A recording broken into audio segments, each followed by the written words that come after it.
안녕하십니까, 이정재입니다. 이번 시간에는 오행의 이론 중에서 가장 기본적인 이론이면서 그리고 난해한 이론에 관해서 설명을 드릴 건데요. 그 중에 상생론과 상극론은 여러분들이 많이 들어보셨을 거예요. 그런데 역생론과 역극론에 관해서는 여러분들이 거의 들어보지 못했거나 잘 알지 못하고 계시는 경우도 많고, 또는 어떤 때 적용을 해야 되는지에 관해서 거의 모든 분들이 잘 모르고 계실 거예요. 오늘 그 경우에 관해서 설명을 드리도록 할게요. 상생론이라는 것은 서로 상자에 생할생자예요. 서로 생한다라는 의미를 말하는 거죠. 이거는 쉽게 생각하면 이런 겁니다. 사주에 목화토금수라는 5가지 기운이 다 존재를 해가지고요. 목이 화를 생하고, 화가 토를 생하고, 토가 금을 생하고, 금이 수를 생하는 그런 경우예요. 그래서 수가 다시 애초에 목을 생하게 되니까 이 목의 입장에서는 내가 화를 생했지만 궁극적으로 다시 내 기운이 더 강해지게 되는 그런 현상이 드러나는 경우예요. 그래서 오행이 다 존재할 때만 적용되는 이론이 이 상생론이에요. 다음으로 이 상극론이라는 것은 뭐를 말하냐면요, 사주에 목화토금수라는 5가지 오행 중에서 한 가지 오행이 드러나지 않을 때 적용되는 이론이에요. 예를 들어 사주에 토행이 없다라고 생각을 한번 해볼게요. 토행이 없게 되면은 목생화는 돼요.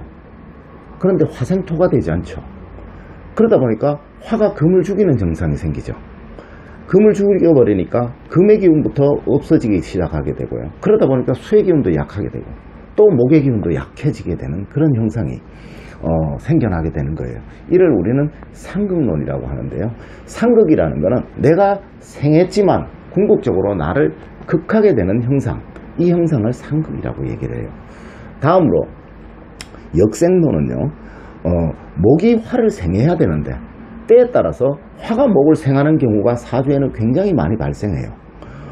이 케이스는 사주가 아주 좋아지는 케이스에 많이 생겨나게 되는데요. 이런 경우입니다.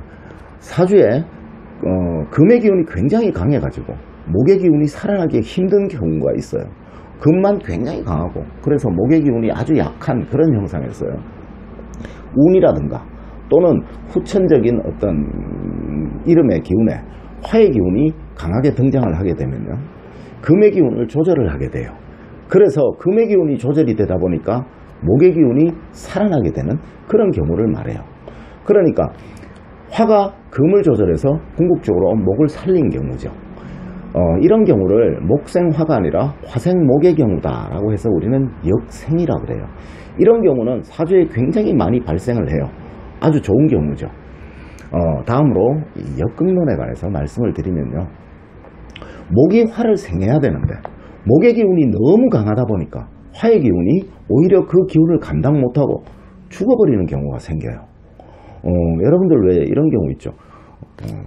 불의 기운은 작은 모닥불에 많은 나무를 확 올려놓게 되면 그 불이 꺼져버리죠. 이렇듯이 목의 기운이 너무 강해서 화가 감당할 수 없을 때, 이런 경우에 역극이라는 논리가 적용되게 돼요. 그래서 사주에서 가장 해로운 케이스 중에 하나인데요. 역극론은 목이 화를 생한다라고 해서 목극화라라고 얘기를 해요. 전문 용어로는 목다화식 이렇게 얘기를 하기도 하는데요. 이 경우는 비록 목화 경우만 아니라 화토 경우, 화극토, 토극금, 금극수, 수극목, 이 경우도 생겨납니다. 그러니까 이 경우 4가지 경우의 이론들을 여러분들이 자유자재로 쓸 수 있고, 그 경우가 어떤 때 적용이 되고 있는지를 사주에서 보아야지만, 볼 줄 알아야지만, 그래야지 사주에 관해서 어떤 오행은 생오행이고 어떤 오행은 사오행이라서 사주에 어떠한 형상이 나타나게 되고 후천운이 어떻게 더해져서 그 기운들이 생겨나기도 하고 죽어가기도 한다는 걸 판단할 수 있다는 거죠. 대부분의 분들이 사주만을 보고 자꾸 판단을 하는데요, 이 사주 자체보다 후천운이 거기에 더하여져서 이런 이론들의 어디에 적용이 되는가에 따라서 사주가 많이 변화하게 되니까요, 여러분들이 이 이론들에 관해서 기본적인 것들은 이해를 하시도록 하시고요. 다음에는 이 이론들이 점점 어느 경우에 사용이 돼야 되는지, 그리고 어느 경우에 적용이 되는지에 관해서 점점 깊이 공부를 하면서 설명을 드리도록 하겠습니다.